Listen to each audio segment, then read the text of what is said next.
And it's the burning question. How do we make the SABC self-sustaining? What is the financial model which will provide quality programming, which draws eyeballs and eardrums with entertaining programming, but also would allow the SABC to carry out its mandate, and that is independently sourced news, balanced viewpoints, and that, of course, promotes democracy. I believe that the SABC is far too important for democracy in South Africa to fail.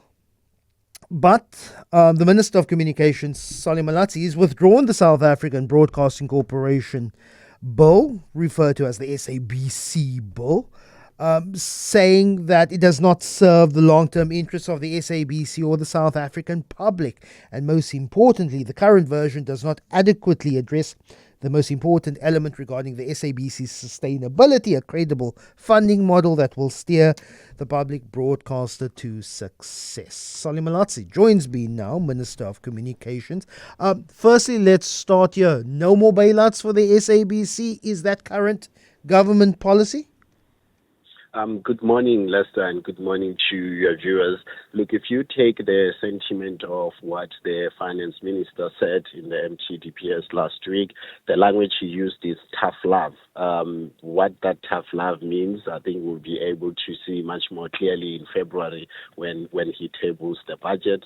But I think the obvious thing that everyone has known for some while is that our fiscus is under a lot of pressure, and therefore for SOEs to depend largely on consistent injections from the fiscus is going to become increasingly impractical going forward. There are some would say privatize the SABC, sell it to a broadcaster or entity or a commercial entity that is going to use sound business practices to keep the SABC afloat. Who needs a public broadcaster or publicly funded broadcaster anyway? What's your viewpoint on the matter, Minister?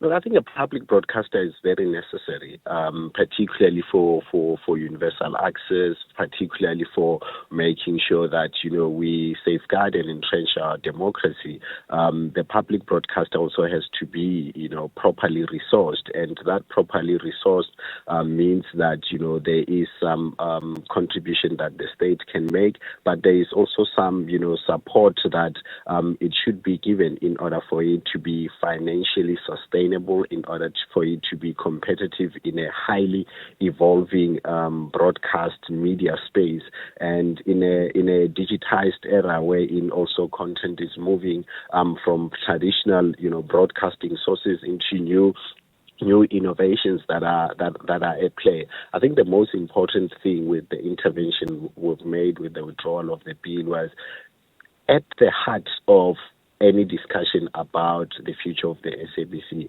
is about how do we get the right answers for the right intervention for securing the financial model that will, one, empower the SABC to fulfill all these other mandates, including the public mandate, and how we relook at that, because for any content production, it costs money, and the expectation that the public broadcaster should continue to fulfill all these obligations, without any source of payment for it, is becoming, increasingly impractical. The broadcast in the media space as it is now is not what it was 5 years ago, 10 years ago, even 30 years ago. And that evolution means that we gotta keep up with new trends, and we have to consistently find new ways of remaining relevant. And content is one of those powerful instruments that allows you to keep audiences. The collections of TV licenses, I believe, have failed. There was even a report last week that even government departments do not pay TV licenses for the TVs in the ministerial offices in 90 Plain Street, etc. What about the discussion around a general tax that is ring-fenced, which then gets allocated to the SABC, like a road accident fund levy in the petrol price. And yes, there are sugar taxes which aren't ring fenced. There's a general road levy that isn't ring fenced. But what about a general TV SABC levy, which I, as a South African who wants to participate in my democracy, if it is going to a worthwhile cause of an organization that's supposed to sustain democracy, I'd be happy to have some of my salary go to a ring-fenced SABC levy, which goes then to support the public broadcaster, Minister. Look, yeah, I think they are all, brilliant ideas from brilliant sources about, what would be the right source of contributions that will, be able to gather those resources for the SABC. I think, the bill was speaking or proposing something around a household levy, which is also a contentious thing. I think there's the model of the license for the period that it was introduced in was very key. I think along the way there were serious shortcomings in terms of the efforts for the collection and also the element of individual responsibility on the part of respective TV owners in rising up to the occasion, ensuring that they contribute. I think a TV license cannot be conditional on the quality of content to pay for it, and I think that is often where the mischievousness around this debate goes into.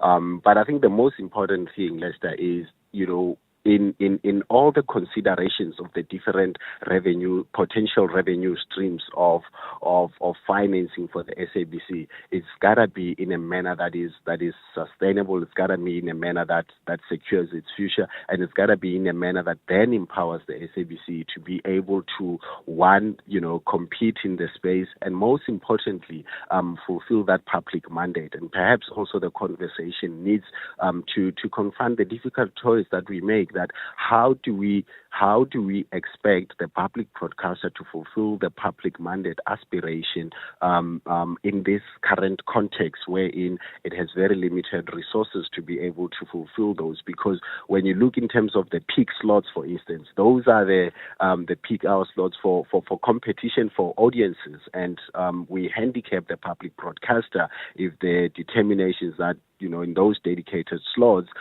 that's where the time for public mandate is. But equally, a public broadcaster has a responsibility to educate, to inform, and entertain.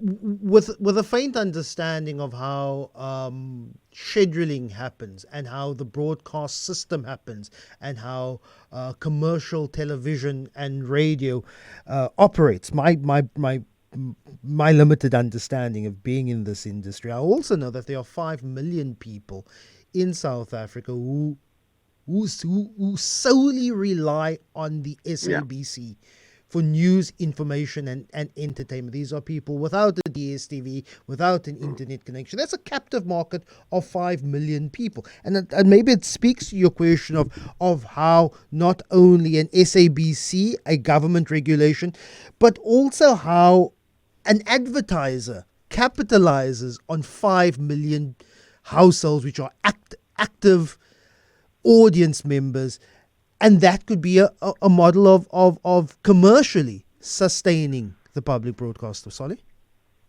No, absolutely. But at the very same time, I think the key thing is, and your questions speak to the heart of the issue, that all these considerations about how do we best find, the financial revenue that is necessary for the continued funding of the SABC, or making it to be in a stronger position to meet those demands, and how do we find it? And that is what is clearly lacking in this bill, and therefore it would have not resolved the key question that it seeks to answer in proceeding with the bill in its current format. Your predecessor, your current Deputy Minister, Modli Gugubeli, is the minister who introduced this bill. You have the Portfolio Committee in Parliament saying that they're unhappy that you've withdrawn this bill.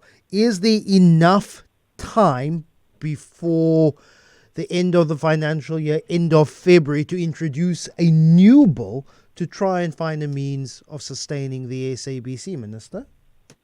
Well, there is enough time, and I think it's also a matter of priority for us to say how can we then quickly and without being reckless, how can we quickly and thoroughly be able to address the shortcomings that we have identified in a very transparent manner, in a very inclusive manner, so that we can address those shortcomings and come back with a much more stronger bill that will adequately address the fundamental question around the funding framework and the funding model for the SABC. Solly Malatsi is the Minister of Communications and Digital Technologies.